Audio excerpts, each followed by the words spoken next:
بسم اللہ الرحمن الرحیم۔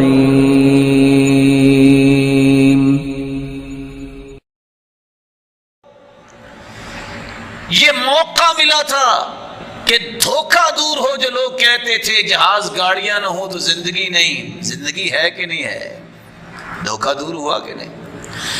جو کہتے تھے بڑے بڑے مال سے جا کے جب تک ہم کریڈٹ کارڈ سے 2-2 لاکھ کی شاپنگ نہیں کرتے تو ہم زندہ نہیں رہ سکتے، اللہ نے فرمایا اچار کھا کے بھی زندہ رہ سکتے ہیں۔ جو کہتے تھے لینڈ کروزر پہ سفر ہو سکتا ہے اور بڑی بڑی گاڑیوں پہ ہی سفر ہو سکتا ہے، یہ نہ ہو تو مر جائیں گے، کوئی نہیں مرا۔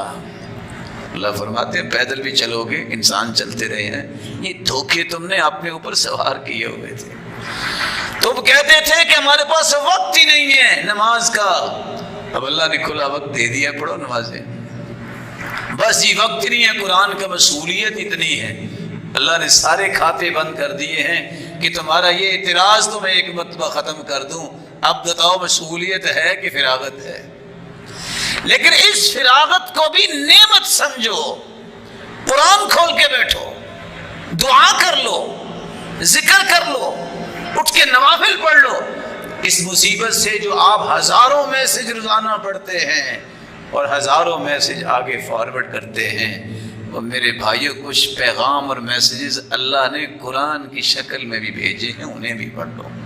اس لیے تو سلف صالحین رمضان میں باقی سارے کام چھوڑ دیتے تھے، کہتے تھے یہ شہر القرآن ہے، حدیث پڑھانے سے بھی گریز رہتے، نہیں قرآن پڑھنا ہے، بڑی بڑی مجلسیں لگانے سے بھی گریز کرتے، کہتے بس قرآن پڑھنا ہے۔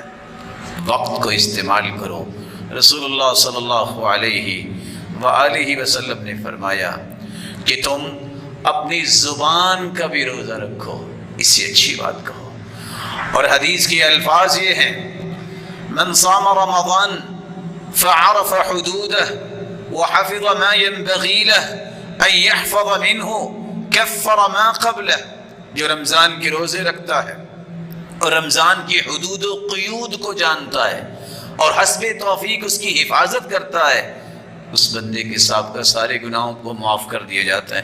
اگر آپ کوئی بھی کام نہ کریں، ایمان کو پختہ کرنے کے لیے اجر اور ثواب کی امید رکھتے ہوئے روزہ رکھیں، قرآن پڑھیں، صدقہ کریں، غیبت اور جھوٹ سے بچیں، رات کو تراویح پڑھیں، اس سے بڑا دنیا میں خوش نصیب ہے ہی کوئی نہیں۔